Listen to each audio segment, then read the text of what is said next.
Thank you all for being here. Thank you to Dr. Kim, to all the crew for setting all of this up. So today we're going to be talking about protest movements and repression around the world, but mostly in Africa and Latin America, especially in about the last 20 years. So at the beginning of the 21st century, there was a lot of optimism about how protest movements could topple dictatorships, could bring about major political changes. There were the color revolutions in Eastern Europe.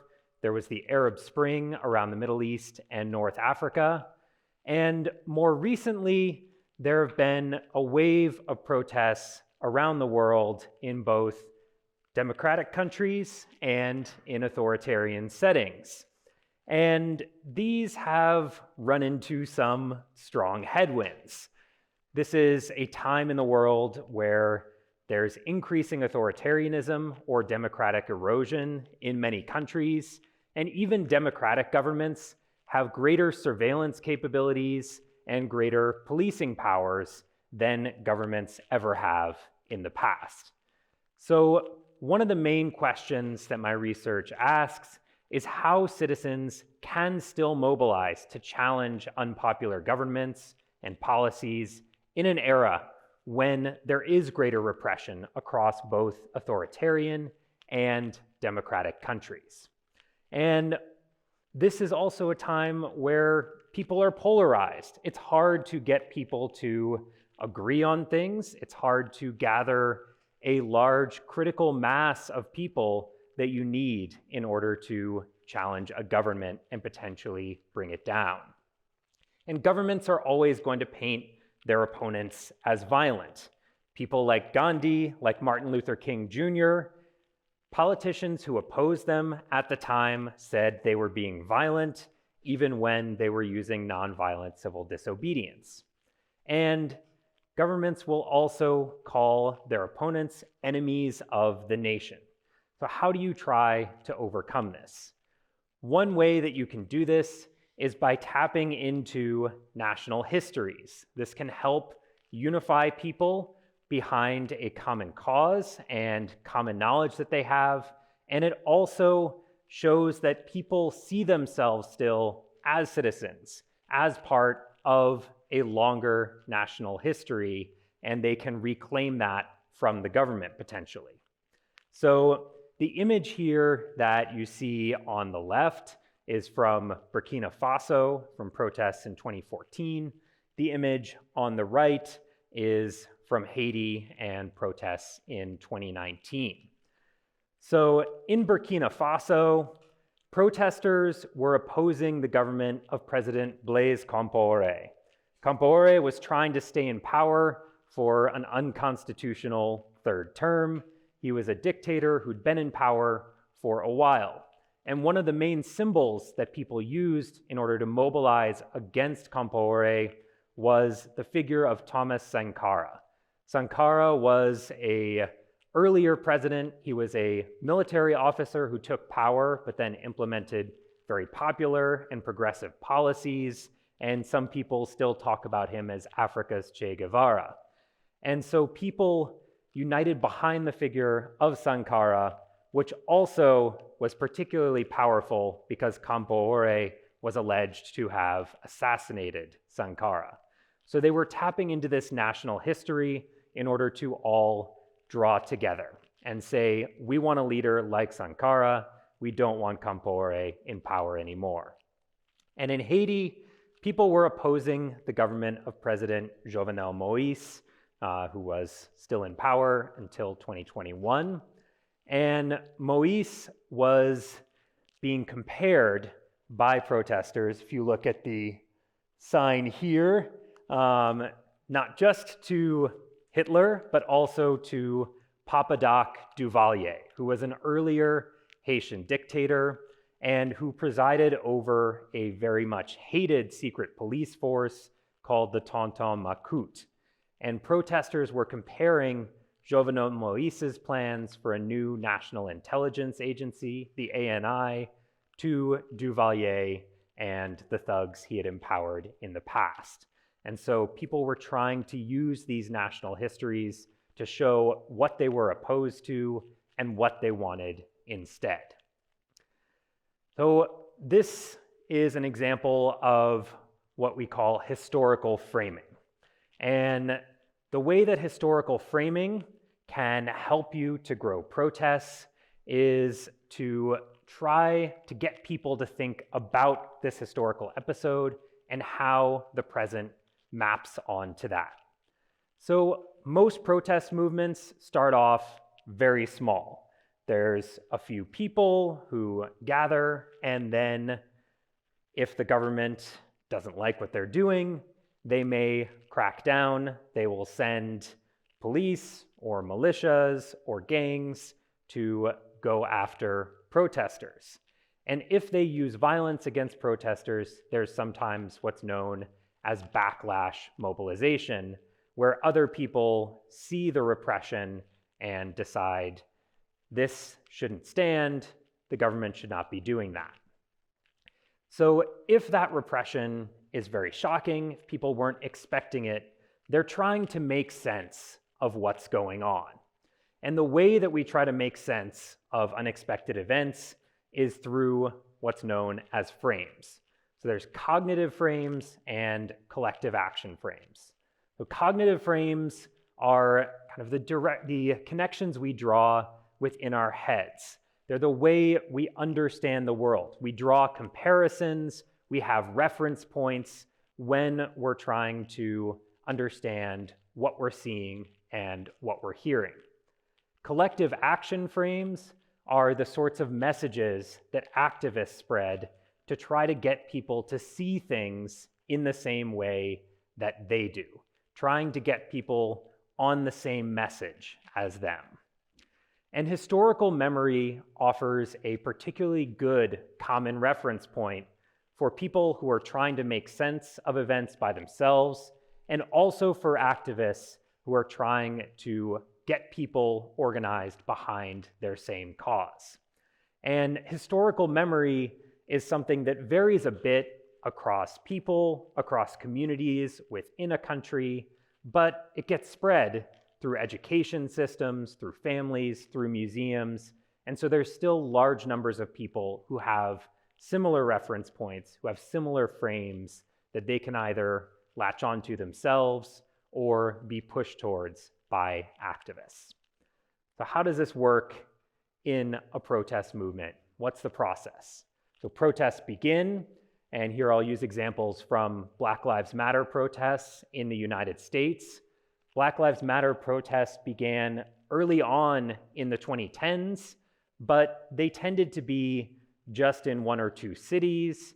They did not necessarily involve very large masses of people. There were more committed activists who were involved in many of the initial protests. But then in 2020, with the murder of George Floyd, this was a triggering event. This was a particularly brutal murder of an unarmed Black man, and this shocked people out of their seeming complacency. And activists also tried to get protests to grow by drawing parallels to the civil rights movement in the 1950s to 1970s in the 20th century.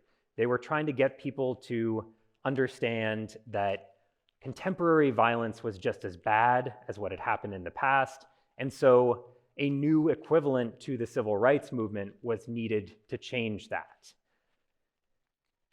And this helped lead to increased mobilization around the country of millions and millions of people in an unprecedented mass movement. So I look at historical framing and how it affects protest movements, how it helps them grow in a few different contexts, but I'm going to talk today especially about Nicaragua and Chile. In Nicaragua, the government that's still in power today is led by President Daniel Ortega and the Sandinista Party. And they were once one of the most popular governments in Latin America after Ortega and the party returned to power in 2007. And they had legitimacy in part based on their longer standing history. The Sandinistas had taken power first in 1979 in a revolution against the hated Somoza dictatorship. And so people still, in the last couple decades, were thinking about the government of Ortega and the Sandinistas as carrying on that legacy, which for many people in Nicaragua involved coming out of poverty, getting a voice within politics that had been denied to them for the first time. But also for other people, Ortega and the Sandinistas had brought stability at a time when other countries in Central America were plagued by gang violence. They had brought economic growth, and they had brought a stop to the sort of political turmoil that Nicaragua had experienced in the past. So there were few major protest movements that challenged the government in its first decade in power from 2007 to about 2017. And those protests that did emerge tended to be about specific issues. They weren't about changing the entire government. That changed, though, in 2018. So in April 2018, the government announced cuts to pensions for elderly retirees. And this was initially met with some pretty limited protests. There were older retirees and young activists who started protesting in the capital city of Managua and in a couple of other cities on April 18th, so 2 days after these reforms were passed. But these initial protesters, who were only maybe in the dozens, a little over 100 tops, they were beaten by members of the Sandinista Party youth group as police looked on. So they were attacked with impunity, and images went viral around Nicaragua through WhatsApp, on Facebook, of elderly retirees who were bloodied, who had been beaten, and this outraged people. This was not something they were expecting from a government they had thought was good. Then, on April 19th, the protests grew. Students from universities around Managua and in other major cities launched larger protests, and they were met by police and by pro-government paramilitary forces with lethal repression. The government in earlier protests, earlier in the 2000s, had never killed anyone. They might have beat a few people up, but actually killing people in the streets was something totally new. And this led protests to expand rapidly around the country to hundreds of thousands of people. So how did this happen? Historical framing played a major role. And my research here was conducted with Eric Mosinger, who's at Santa Clara University, and Diana Paz Garcia and Charlotte Fowler, who were at the time students at Macalester College. So seeing people out in the streets being killed by their government flipped people's cognitive frames. It flipped the way they were thinking about their government, and they were thinking about the country that they were living in. People had thought they were living in a democracy that maybe had some problems, maybe it wasn't 100% free, but it still wasn't the sort of place where the government would kill people in the streets for expressing their political opinion.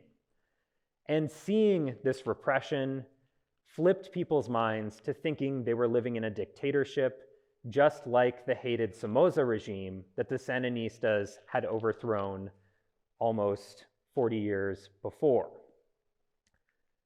And activists tried to tap into this. They also spread a collective action frame.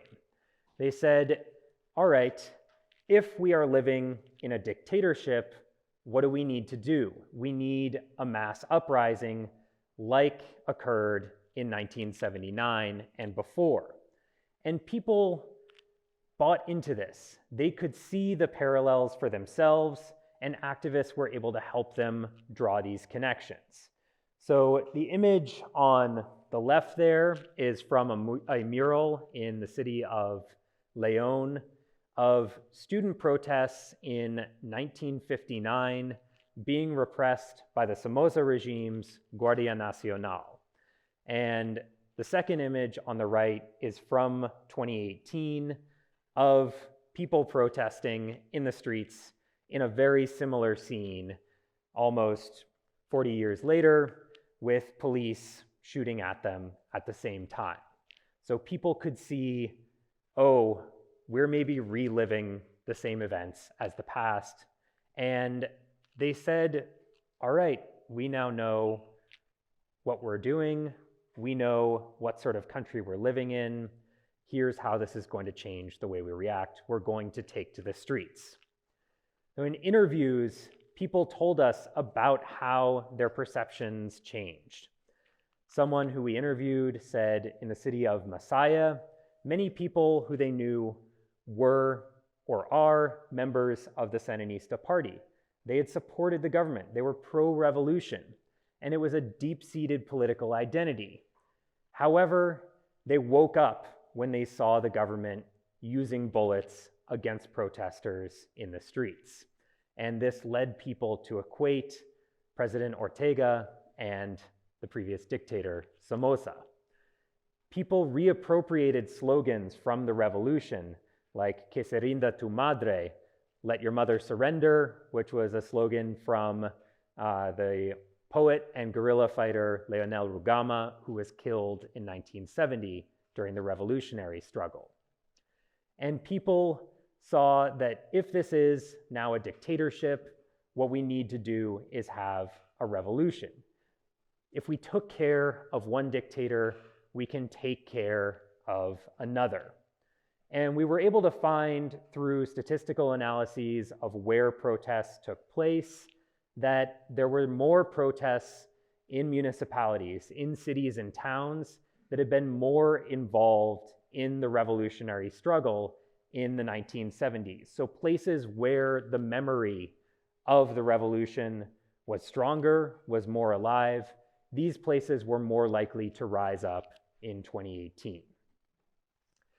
Now, we saw in Nicaragua that historical framing could be powerful in helping mobilize protest. And in 2019 and 2020 in Chile, it looked like the same process was happening again. Protests broke out in the capital city of Santiago over initially a metro price hike.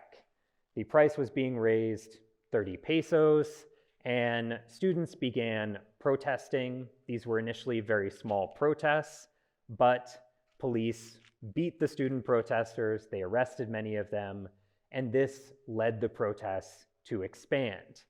And people's grievances became not just about the metro price hike, but about continuing inequality in the country, the continuation of a constitution established under Chile's military dictatorship, under the Pinochet regime that ended in 1990.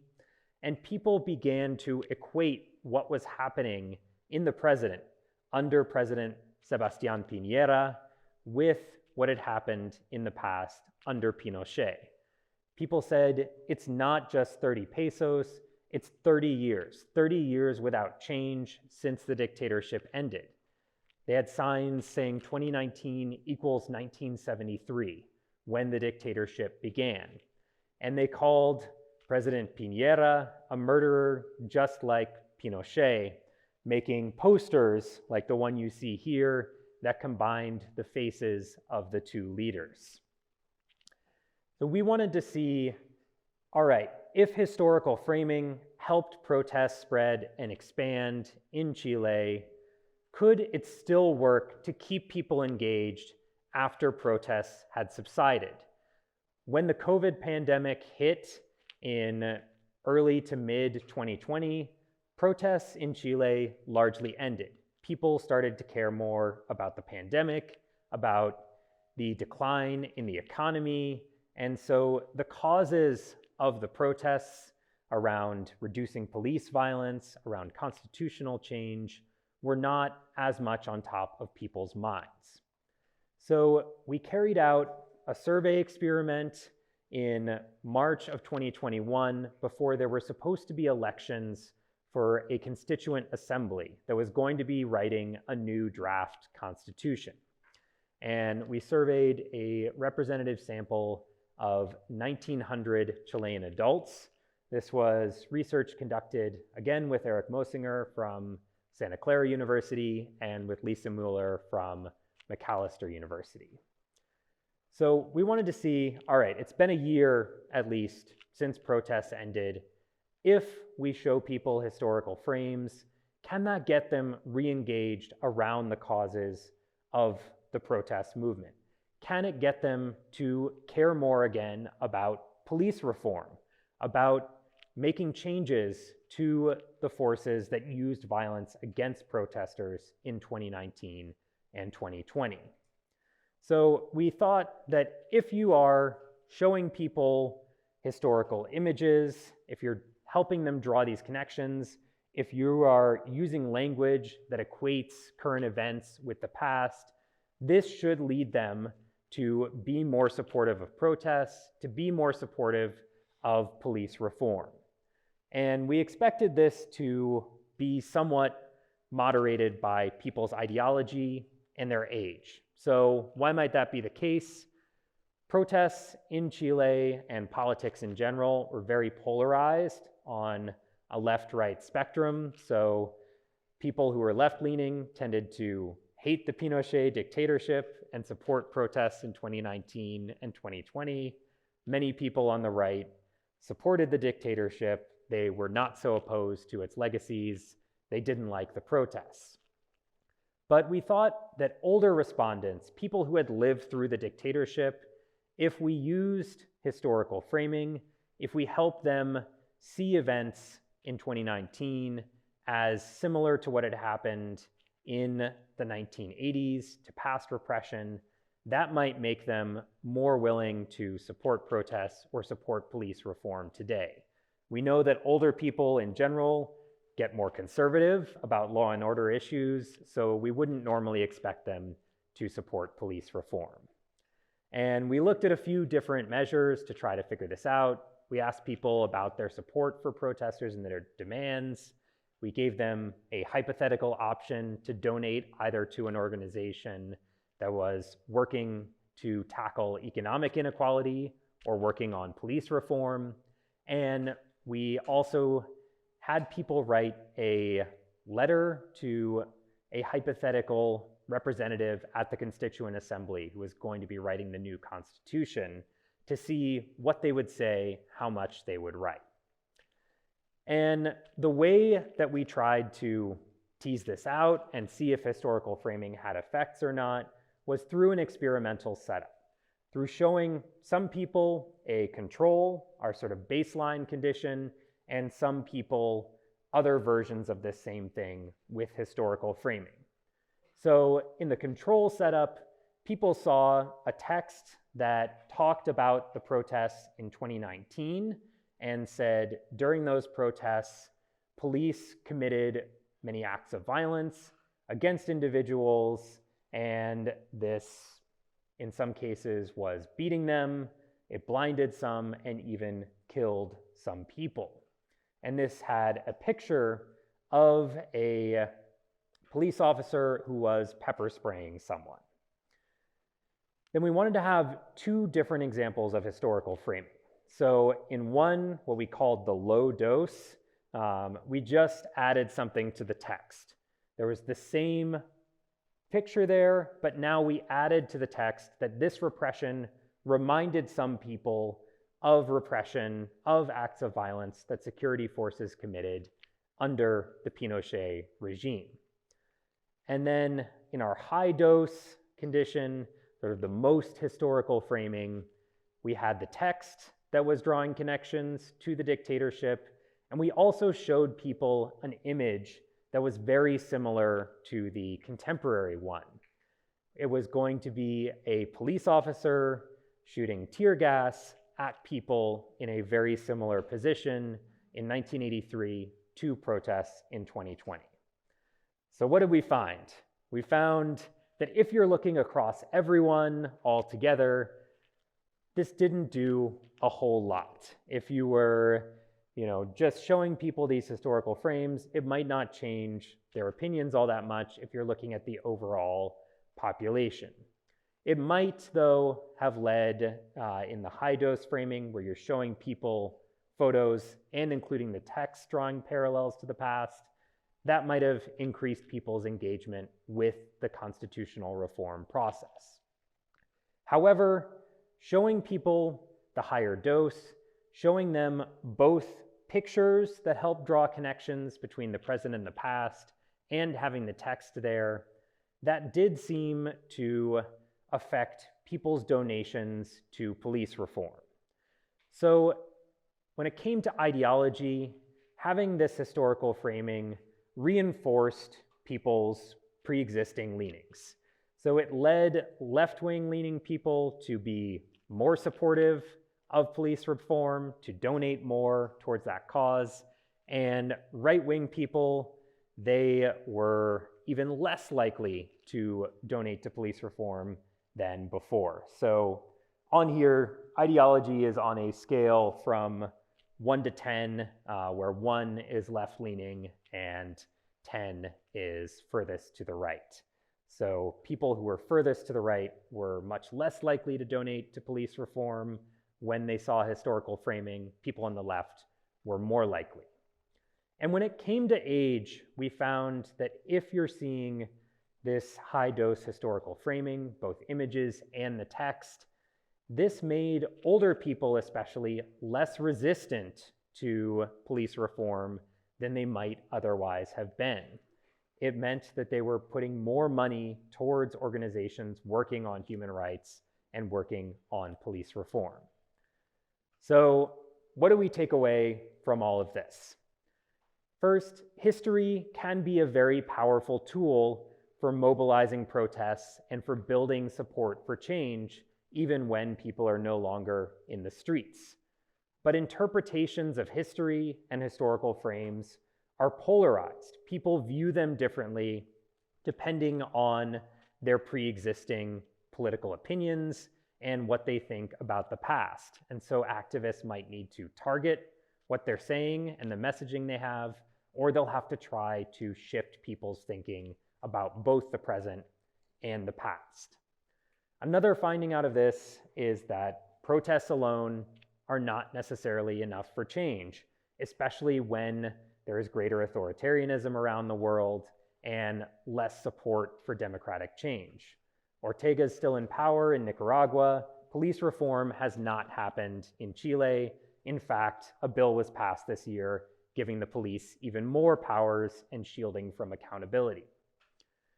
So for history to be able to be used by activists as a resource, it has to be preserved. And so activists need to keep history alive and spread historical memory as the tinder that can allow protests to erupt and spread around countries. And so we see this in Nicaragua with this image on the left is from the Museo de la Memoria contra la Impunidad, the Museum of Memory Against Impunity, which this was when they were allowed to display things in Nicaragua. Now it's only online because they were banned. And on the right here is a memorial wall and garden at a metro station in Santiago in Chile that protesters took over in 2019. So keeping memory alive is really important to ensure that you can use it again in the future. Thank you, everyone, and looking forward to your comments and questions.